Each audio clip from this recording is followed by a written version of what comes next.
Il était une fois, dans un royaume gelé niché entre des montagnes scintillantes, une jeune princesse nommée Elia. Son cœur était aussi pur que la neige qui recouvrait son royaume, et son rire réchauffait les cœurs de ceux qui vivaient dans ce monde glacé.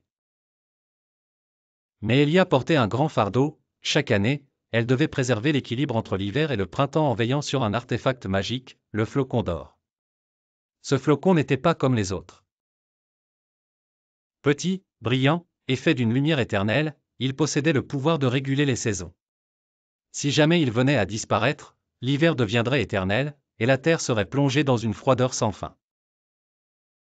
Un matin, alors que le soleil pâle perçait à peine les nuages d'hiver, Elia sentit quelque chose d'étrange. Elle se rendit à la tour des glaces où le flocon d'or était gardé sous une cloche de cristal. Mais lorsqu'elle arriva, la cloche était brisée, et le flocon avait disparu. Désespérée, Elia fit appel à son fidèle compagnon, un petit renard polaire nommé Arco. Ensemble, ils suivirent des traces laissées dans la neige qui menaient vers la forêt des ombres, un lieu mystérieux où l'hiver semblait encore plus cruel. Dans cette forêt, Elia rencontra une vieille femme en cape noire, la sorcière Frima. Cette dernière avoua qu'elle avait volé le flocon d'or pour punir les habitants du royaume, qu'elle trouvait ingrats envers les dons de la nature hivernale. Pourquoi leur offrir un printemps? Pourquoi les laisser échapper à l'étreinte glacée? Ils ne respectent pas la beauté de l'hiver, s'exclama Frima. Elia, avec douceur, tenta de raisonner la sorcière. Elle expliqua que chaque saison avait sa place et que même l'hiver, aussi beau soit-il, ne pouvait exister seul.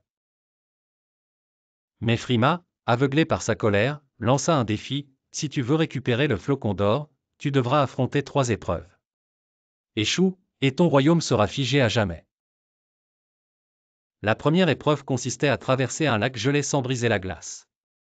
Avec l'aide d'Arco, qui dansa légèrement sur les plaques fragiles, Elia parvint à traverser sans tomber dans l'eau glaciale. La deuxième épreuve l'amena face à un labyrinthe de miroirs, où chaque reflet semblait raconter une peur ou un doute enfoui dans son cœur. En se souvenant de sa mission et de l'amour pour son peuple, Elia trouva la sortie. Enfin, pour la dernière épreuve, Frima exigea qu'Elia chante une mélodie qui réchaufferait même le cœur le plus froid.